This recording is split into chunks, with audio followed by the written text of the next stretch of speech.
Hi, എല്ലാവർക്കും saints ഡയറിയിലേക്ക് സ്വാഗതം. ഇന്നിവിടെ തയ്യാറാക്കാൻ പോകുന്നത് വളരെ ടേസ്റ്റിയായ ഒരു പുഡിങ്ങാണ്. എളുപ്പം തന്നെ നമുക്ക് വീട്ടിലുണ്ടാക്കാൻ കഴിയും. ഈ ഒരു ബിസ്ക്കറ്റ് ചോക്ലേറ്റ് പുഡിങ് എങ്ങനെയാണ് തയ്യാറാക്കുന്നത് നമുക്ക് നോക്കാം.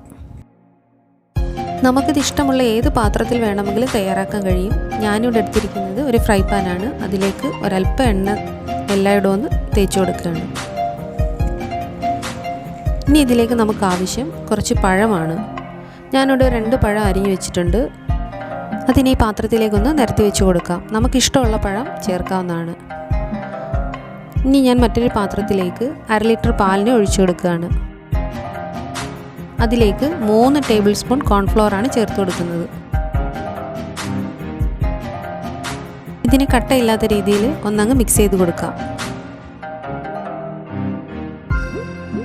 ഇനി ഇതിലേക്ക് 4 ടേബിൾ സ്പൂൺ പഞ്ചസാര കൂടി ചേർത്ത് കൊടുക്കാം.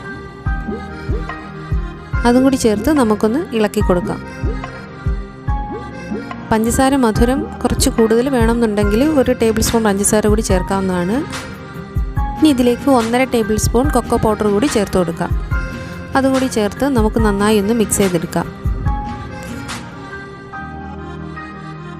കൊക്കോ പൗഡറും പഞ്ചസാരയൊക്കെ ഏകദേശം ഒന്ന് നന്നായി ഒന്ന് അലിഞ്ഞ് കിട്ടുന്നതുവരെ നമുക്കൊന്ന് മിക്സ് ചെയ്ത് കൊടുക്കാം. ഇനി ഇതിനെ നമുക്ക് അടുപ്പിലേക്ക് മാറ്റാം. അടുപ്പിൽ വെച്ച് കഴിഞ്ഞതിന് ശേഷം ഇത് കൈയെടുക്കാതെ ഇളക്കി കൊടുക്കണം. പാത്രം ഒന്ന് ചൂടായി കഴിഞ്ഞതിന് ശേഷം ഞാനിത് മീഡിയം ഫ്ലെയിമിലോട്ട് മാറ്റിയിട്ടുണ്ട്. മീഡിയം ഫ്ലെയിമിലിട്ട് വേണം ബാക്കി ഇത് കുറുക്കിയെടുക്കാൻ. തുടർച്ചയായി തന്നെ ഇളക്കി കൊടുക്കണം, ഇല്ലെങ്കിൽ കട്ട കെട്ടിപ്പോകും. ഇതിവിടെ നന്നായി കുറുകി തുടങ്ങിയിട്ടുണ്ട്. ശ്രദ്ധിക്കാനുള്ളൊരു കാര്യം എന്തെന്ന് വെച്ചാൽ ഇത് എപ്പോൾ നമ്മൾ പാലിൽ കോൺഫ്ലോർ ചേർത്ത് അടുപ്പിൽ വെച്ച് കുറുക്കിയെടുത്താലും ശരി, തീ ഓഫ് ചെയ്തതിന് ശേഷം കുറച്ചുകൂടി ഒന്ന് ഇളക്കി കൊടുക്കേണ്ടതാണ്. ഇല്ല എന്നുണ്ടെങ്കിൽ അത് അടിക്ക് പിടിക്കാൻ സാധ്യതയുണ്ട്.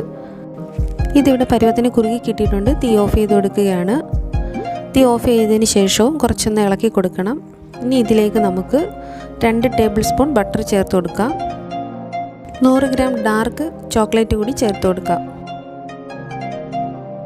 ഇതിനെ നമുക്ക് നന്നായി ഒന്ന് മിക്സ് ചെയ്ത് കൊടുക്കാം. ഗ്യാസ് ഓഫാക്കിയതിന് ശേഷമുള്ള ഈ ഒരു ചൂട് മതി ഇതൊന്ന് മെൽറ്റായി കിട്ടാൻ. നന്നായി തന്നെ നമുക്കൊന്ന് ഇളക്കി കൊടുക്കാം. നമ്മുടെ കൂട്ടുകൂടെ തയ്യാറായി കഴിഞ്ഞു. ഇതിനെ നമുക്ക് തയ്യാറാക്കി വെച്ചിരിക്കുന്ന പാത്രത്തിലേക്ക് ഒഴിച്ചു കൊടുക്കാം.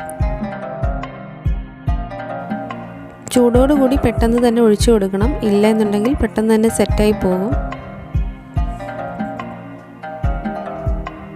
ഇനി ഇതിനെ നമുക്കൊന്ന് ലെവൽ ചെയ്ത് കൊടുക്കാം.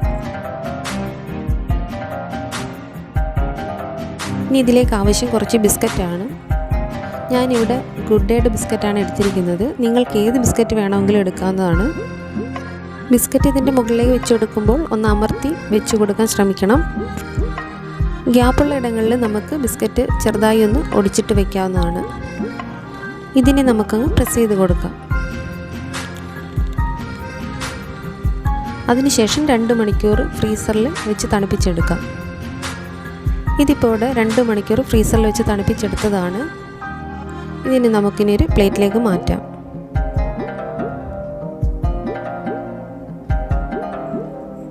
നമ്മുടെ പുഡിങ് ഇവിടെ തയ്യാറായി കഴിഞ്ഞു. ഇതിങ്ങനെ തന്നെ സെർവ് ചെയ്യാവുന്നതാണ്.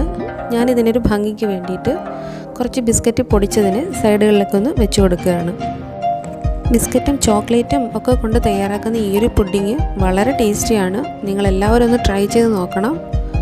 തീർച്ചയായിട്ടും നിങ്ങൾക്കിത് ഇഷ്ടപ്പെടും. വീട്ടിലെ കുട്ടികളാണെങ്കിൽ ഇത് കഴിച്ചാൽ പിന്നെ വിടൂല, അത്രയ്ക്ക് ടേസ്റ്റാണ്. പുഡിങ് വായിൽ അലിഞ്ഞിറങ്ങുന്നതിനോടൊപ്പം ആ ബിസ്ക്കറ്റ് കൂടി കടിക്കാൻ കിട്ടുന്നത് ഒരു പ്രത്യേക ഫീലാണ്. നിങ്ങൾക്കാർക്കെങ്കിലും എന്തെങ്കിലും സംശയങ്ങളുണ്ടെങ്കിൽ കമൻറ്റ് സെക്ഷനിൽ അറിയിച്ചാൽ ഞാനതിന് തീർച്ചയായും മറുപടി പറയുന്നതാണ്. നിങ്ങളുടെ അഭിപ്രായങ്ങളും കമൻറ്റ് സെക്ഷനിൽ അറിയിക്കുക. ഈ ഒരു റെസിപ്പി നിങ്ങൾക്ക് ഇഷ്ടമായാൽ തീർച്ചയായും ലൈക്ക് ചെയ്യാനും ഷെയർ ചെയ്യാനും മറക്കരുത്. ഈ ചാനൽ ഇതുവരെ സബ്സ്ക്രൈബ് ചെയ്യാത്തവർ പ്ലീസ് ഒന്ന് സബ്സ്ക്രൈബ് ചെയ്യണേ. മറ്റൊരു നല്ല റെസിപ്പിയുമായി നമുക്ക് വീണ്ടും കാണാം.